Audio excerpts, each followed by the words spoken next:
Okay, education is really important because I think even if we go right back to Freire and people like that and Mandela, both of them and many of us have understood that education is the way to liberation. It opens up a space for critical thinking, for challenging assumptions, for exploring and interrogating our values and beliefs, which may be contrary to the society we're living in. We may have different views, but it gives us that space to think about it, to consider and to interrogate.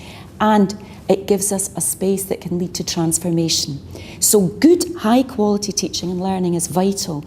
And this is a place where in our schools, in our teacher education programmes, if we start to include the learning for sustainability issues, debate, then we can actually start to have huge influence on learning and create transformational change. Education is the key and the answer to everything.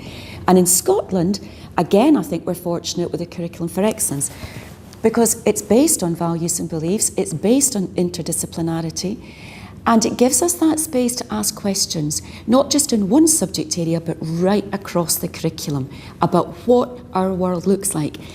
And in one sense, we could argue, if we're not teaching and learning for sustainability, what are we doing?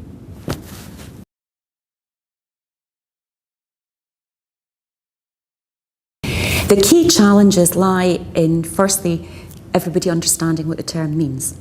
And I don't mean by that it has to be definitive, but exploring the term.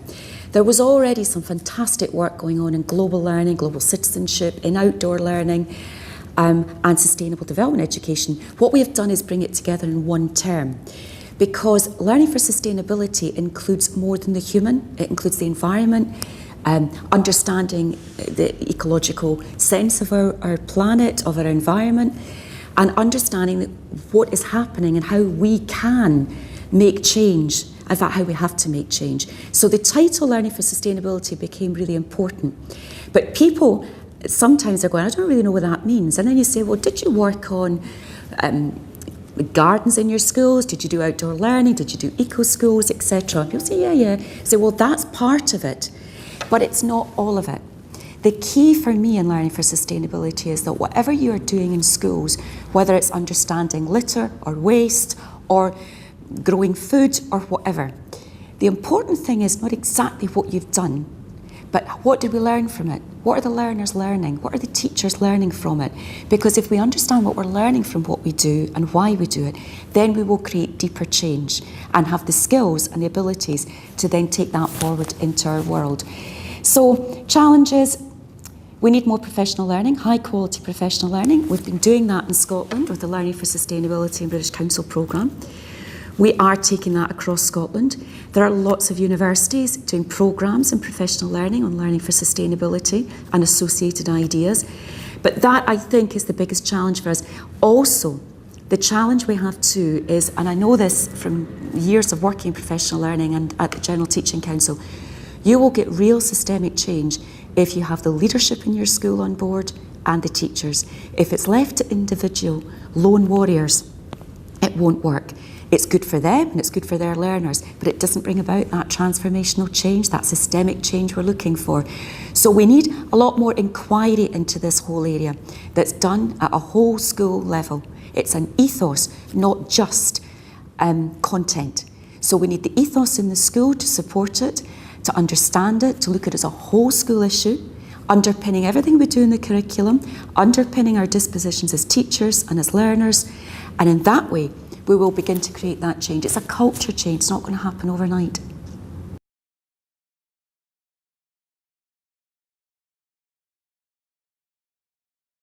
That's a really good question, because it's not just enough for our students, and I'd argue our teachers too, to be learning all about this. They have to engage, and what we are looking for is an activist model. An activist model based on good understanding and knowledge, so that our young people can understand that they have the power and the ability to change the world. Now, it may be small steps, but small steps make a difference. First of all, we have to care. If we have young people come out of our schools that really care about a relationship with the planet and the environment and the earth and have a far deeper understanding of it than I did certainly coming out of school, then I think that's the first step, because you have to feel it inside. Then they have the knowledge, we would like them to encourage to build and deepen that knowledge, but also to realise there are groups, movements out with our schools that you can join to influence change. In other words, I'm encouraging a really deep participative citizenship, to become an activist and to realise that you can make a difference, even in small steps.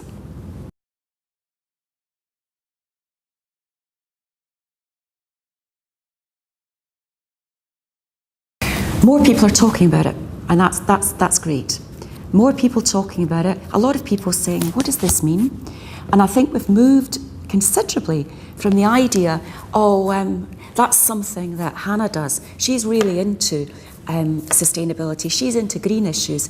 And I think that was the case. I think we have shifted that conversation considerably to realising, wait a minute, this is in my standards, this is in what I'm supposed to be as a teacher in the 21st century. How do I embrace that? It relates to our PRD as teachers and to professional update. So my own experience over the last number of years is that we've changed the discourse to one of not seeing single issues about the environment, but to seeing it as a way of being, more teachers talking about it, more challenges as well, as I've referred to earlier, but a deeper commitment at a national level to embrace this challenge and deal with it. So it's not now just individuals ploughing their furrows, or as often I describe it, it's moved from passion to policy. As a nation and as a profession, we have said this is really important. How are we going to go about it? And there are groups working on that. So I feel we've moved it from individual conversations to a collective, to understanding it's our policy as people of Scotland to look at learning for sustainability, to embrace the sustainable development goals, and how do we go forward as a progressive people, as a progressive profession.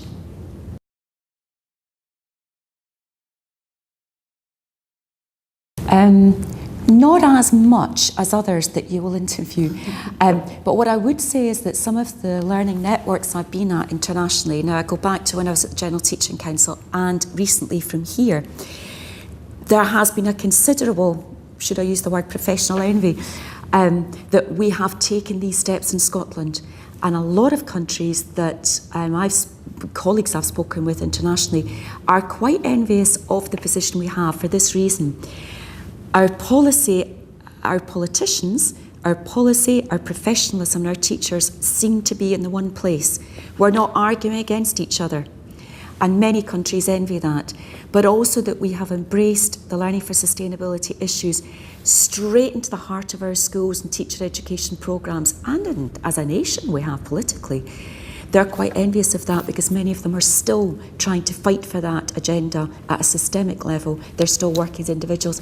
So, yeah, there's a lot of how did we do this? How did we manage it? What were the drivers? Who were the drivers? How do you do it? So I think Scotland actually is sitting in a place where a lot of people in other parts of the world are saying, I'd like to be able to do this as well. How do we do it?